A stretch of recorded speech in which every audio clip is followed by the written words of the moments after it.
Buy, hold, risk it, sell. Round 24, it's getting shorter and shorter. A few less players to speak of, a few less trades, that's for sure as well. And hopefully we can give you some straight swap guys to potentially look at. And if you do have enough trades, sort of that 4+, I think, you can do the double trade this week pretty comfortably.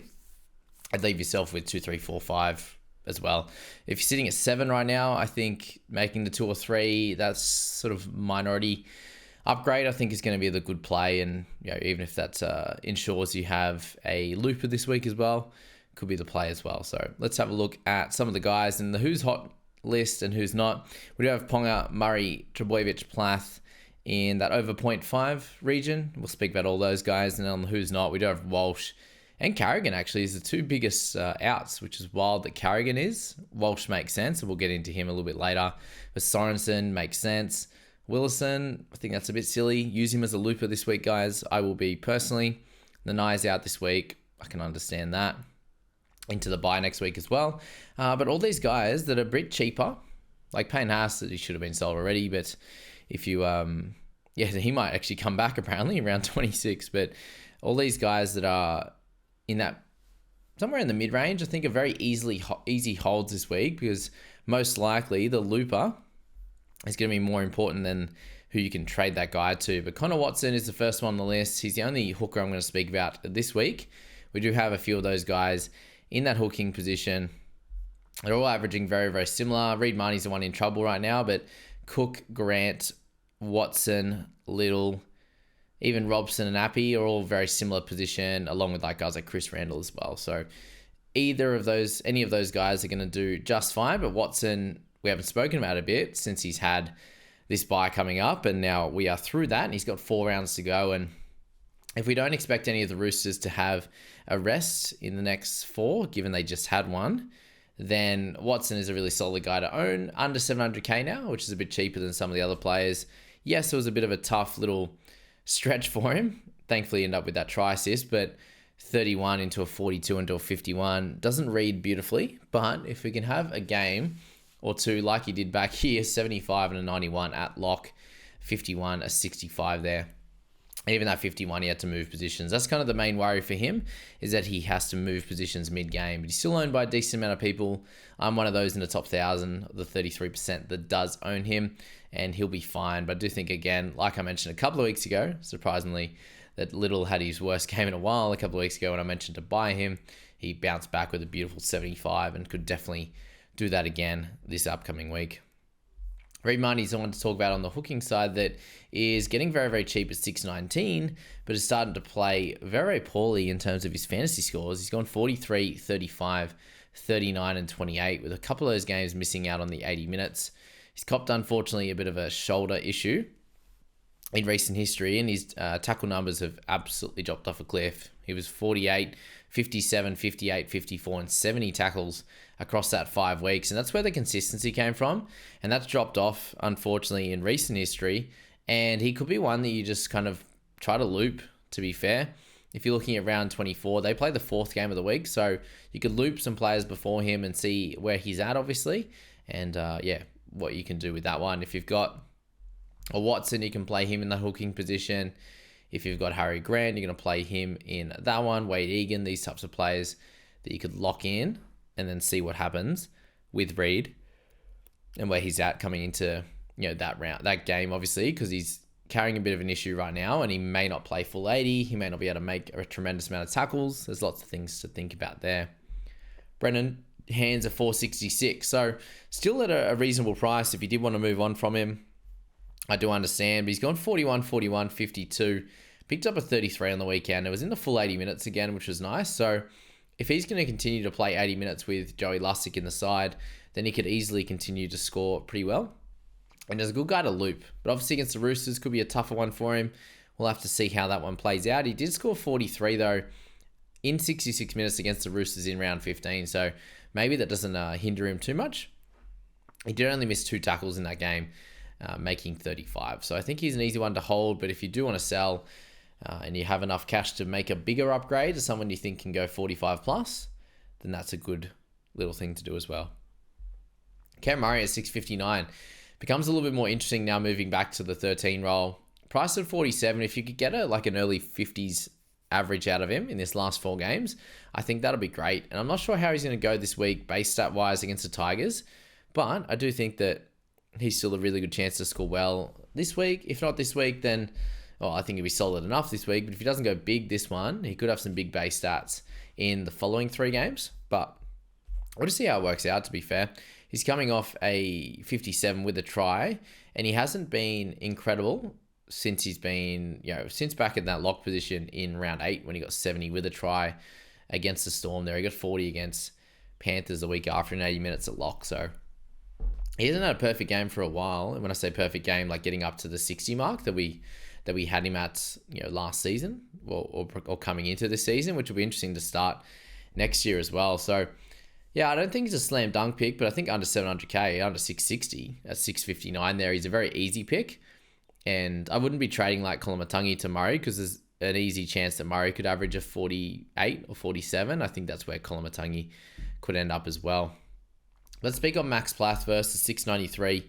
He's priced at 50 right now after a very low couple of weeks in the 30s there, and he just didn't look like scoring points. And then since then, he's gone on an absolute dominant run of 64, 63, and 83, much to the dismay of previous owners. And a few people have asked, should we buy him back? And he's just been playing much better. He's gone 3 tackle breaks, 4 and 4, and actually running for 60 plus meters after going 19 and 13. He's really worked out his own groove, and that's allowing him to get out of dummy half and get the odd tackle break, and picked up 2 offloads on the weekend as well. So I personally wouldn't expect the offload. I'm not going to expect 80 points there, and I'm not going to expect 63 tackles. But you can see there in the game before, he picked up attacking stats with the 36 tackles. So he's got a little bit in his game right now. There is some chance that he does go for 30-odd tackles and 60 run meters, very limited on the attack, and picks up like a 40. But he could also hit the 50s and 60s. That's we've seen the last few weeks, and he's got a good dual position as well. So have a look at that one for Maxi Plath. But do you go him or do you go Murray? I think I'd probably go Murray at this point of the season. Isaac Liu, he's actually on the list of people buying him, apparently. If you're looking at the mids there, he's up 0.29. So he's the cash out that people are looking at, surprisingly. So not scoring very well. I think at this point, you'd probably just buy someone with 4 rounds to go. You just buy someone you could loot at 230k rather than have him. Like, the only reason this would be a good thing, I think, is in round 27 when you have no trades left and you need someone that could hit you a 20. Like, that's all I can see as a benefit of getting Isaac Liu. I don't rate it. Mitch Barnett, 879. And the reason I don't rate it, guys, is the fact that if you're buying someone 230k, you probably want them, well, or close to that, under 300k. Like, we've got Fletcher Myers and these guys that could score a 40-50. Isaac Liu is just not going to happen for him. Mitch Barnett at 879. He's priced at 63, but he continues to score awesomely. The last bunch of weeks for him, you can see there he's got the 110, but 66, 53, and then back-to-back 66s there with an attacking stat in that try last week. But without it, he still would have been a 58. So he's definitely a make-or-break guy. Like, he could get you that big ton, as we saw. He could just get mid-60s and 70s and outdo other guys in his range, like Isaiah Yeo, if you have the cash. If you don't have the cash, then go for the cheaper guys. But if you do, and you don't feel like you're going to need to splash anything over the next few weeks, or it's your last trade, then Barnett is the guy, especially from a head-to-head perspective with him missing the last round. Liam Henry, been keen to speak about him. We can see some really, really good scores. And what we're looking at with Henry is a PPM that's absolutely tremendous, right? So let's look at just his PPM for season 2024. It's 1.01, and that includes games obviously off the interchange bench, but when he has played in the second row, it's been spectacular. It's 73, it's 61, and it's 53 in an average of 72.7 minutes. So 62 in 72 minutes, which is pretty wild, with massive tackle numbers at 56 for him there. He's still running the footy. 68 is his low in terms of those meters, and I do expect him to score really well this week. The main issue here is the fact that he's likely to go back to the bench. But if you look at his interchange numbers, it's not too bad at all. So every time he gets over, well, recently it's been 30 minutes. So let's go over 30 minutes. He's still averaging a 40 in that 36 minutes with a PPM of 1.1.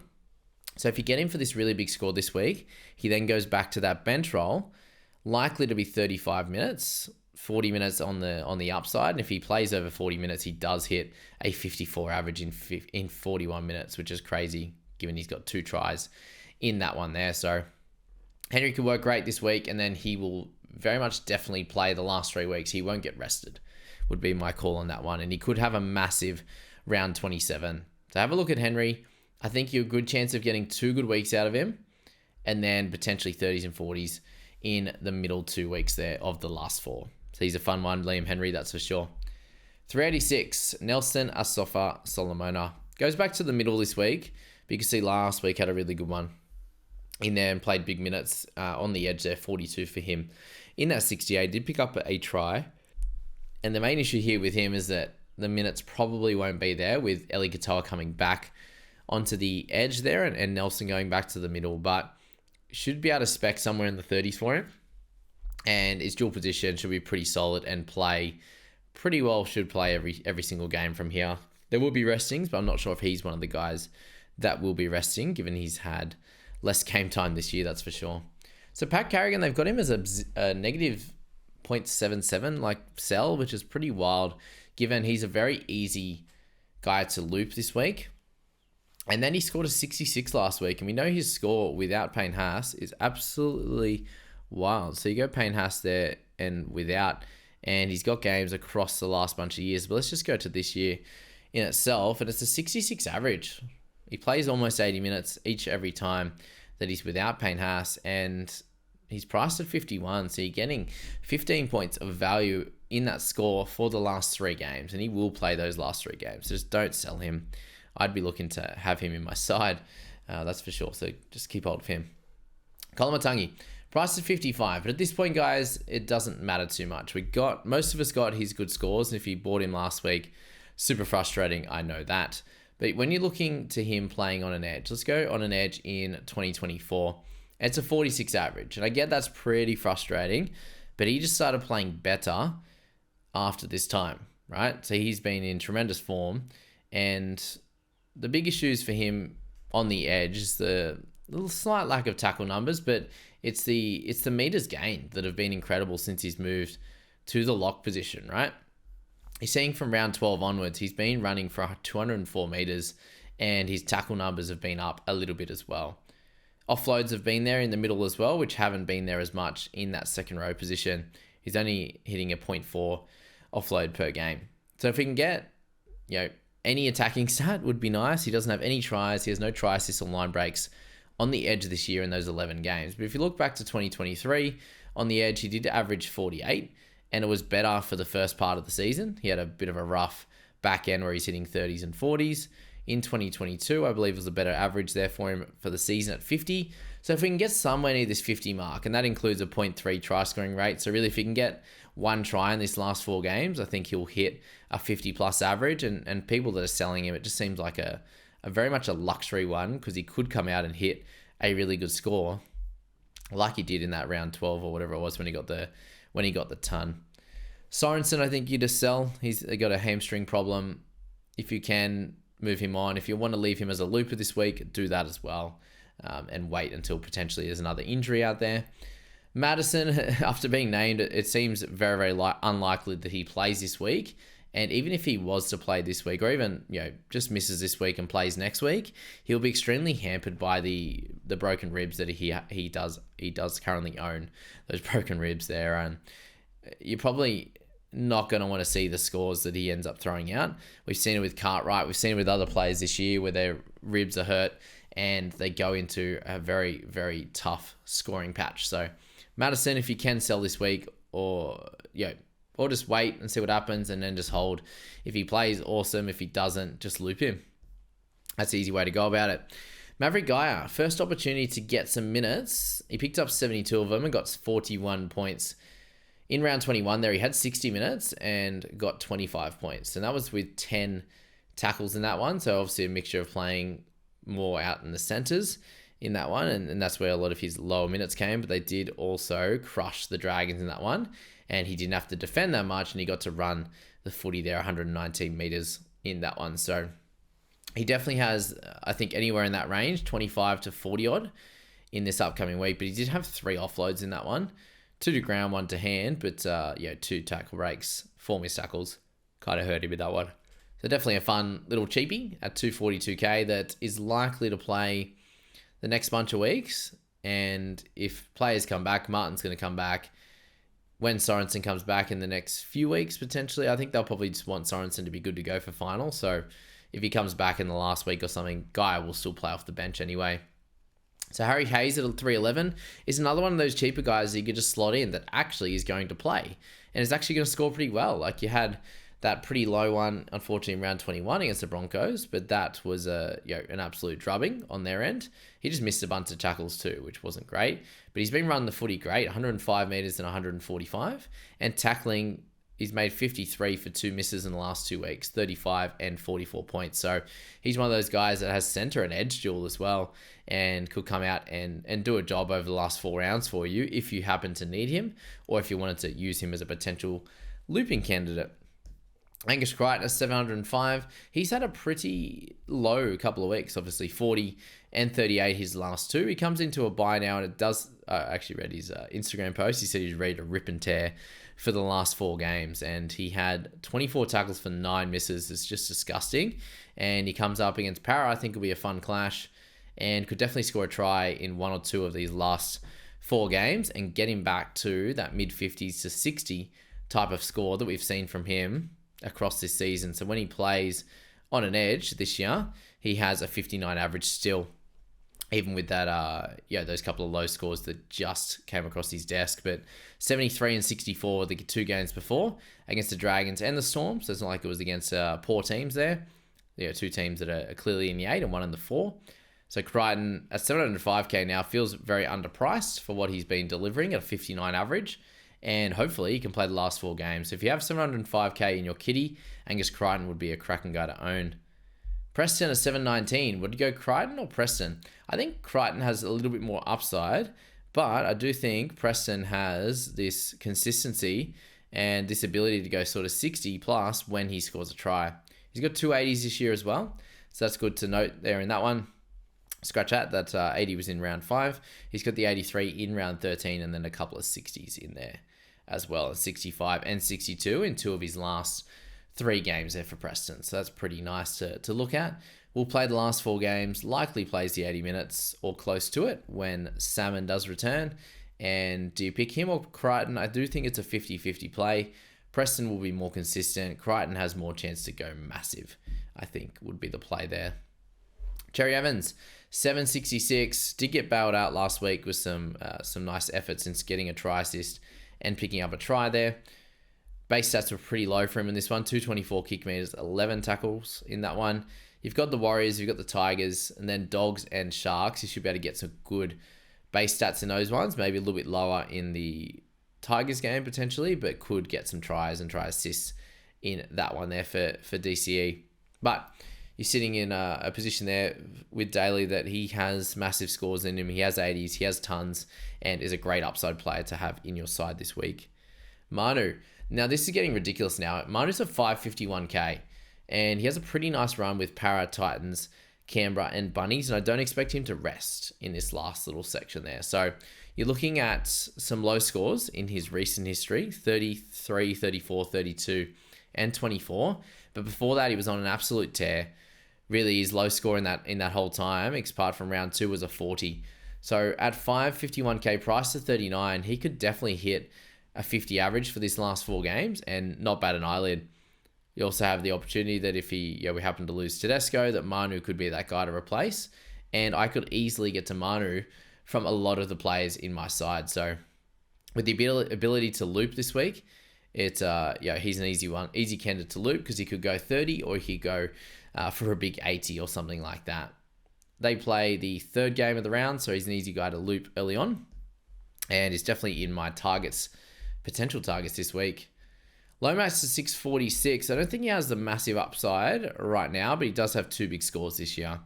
It is up against the Titans this week, though, where it's probably his biggest chance for the rest of the season to go massive. So it could be the correct time to buy him at a price of 46, and the dual position there is going to be pretty helpful. Fletcher Myers in the center position at 265.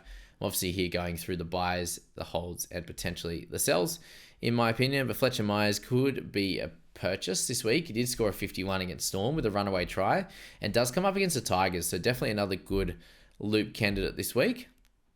And they do play the third to last game, but if things don't work out too well and you're working up against a 32 or a 35, then I think you could pick Myers for that little bit of upside. If he would manage to get a couple of tries, a bunch of tackle breaks against the Tigers, it could work out pretty well for you, and he's likely to play the rest of the year. Farnworth has the massive scores in him, 698k, he has a 99 in round 12 and a 94 last week. So if you think that he has any chance of doing one more of them in the last 4 games, where he has a fairly tough draw, that's my only kind of worry here, is it's Bulldogs into Storm, Broncos, who played a little bit better the other day, into the Knights, who will be pushing for a top 8 spot as well. So Herbie could definitely do a job. He could also struggle and kind of just hit a 40 average for the last few games there. It depends, obviously, what team. I did buy him at the back end of last year for those last few games, and he went, they had some sort of tough, not so much a tough matchup in round 24, but I think I bought him for that last game, and he picked up, I think Raiders were playing fairly well, but he had 29-18 win. He picked up a 37, so he could easily do that for the Dolphins in this clash. Hammer, I've got him as a pretty easy hold. He's priced at 40. He has some massive games. Like, he was able to go 77 against Panthers. The last 3 weeks, he's gone super low, unfortunately, there, and just hasn't got involved in all the attack. He has 1 try, but no line breaks, which he was getting on a regular basis, and no try assists with lower tackle break numbers and lower run meters. So given they have a fairly tough run as well, I do understand potentially upgrading him, and I think it could be a good play, but it's very easy to hold him as well. In this one, Ali Leataua at 434k, he's actually got to a high enough price now with him out of the side that you could loop him easily, or you could use his 434k if you have some upgrading bargaining potential to be able to move him on to someone else. So I think that's a really solid situation with Ali. With Reece Walsh, there is a little bit of a chance that he does come back next week after the hand, broken hand issue, ligament issue that he has. Bit of both, I think it is. Not sure. I'll have to check that one out after this. But Walshy, he could easily come back next week, but most likely it's a round 26 return or round 27 return. So I do understand if you think he's going to be out the next 2 weeks, that you wouldn't mind selling this week if you have an easy upgrade target, or if you have a fair few trades. If you're sitting at 1 or 2 trades, I think holding works this week. And if he's out the following week, you could sell then. So use him as a looper this week.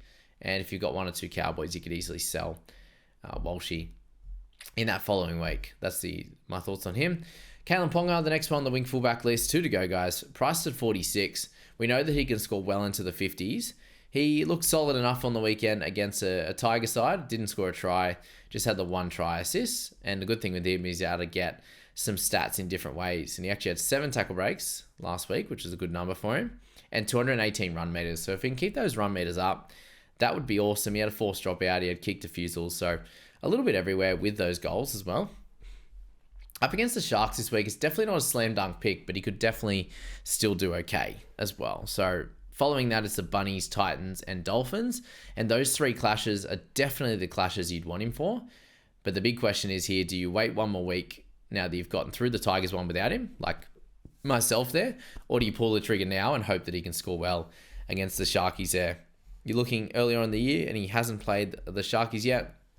Last year, he played at 5/8 against them in round 12, and then he did play them in round 26 there, where he did leave the field at the end of with 14 minutes to go with a shoulder injury, and they won 32-6.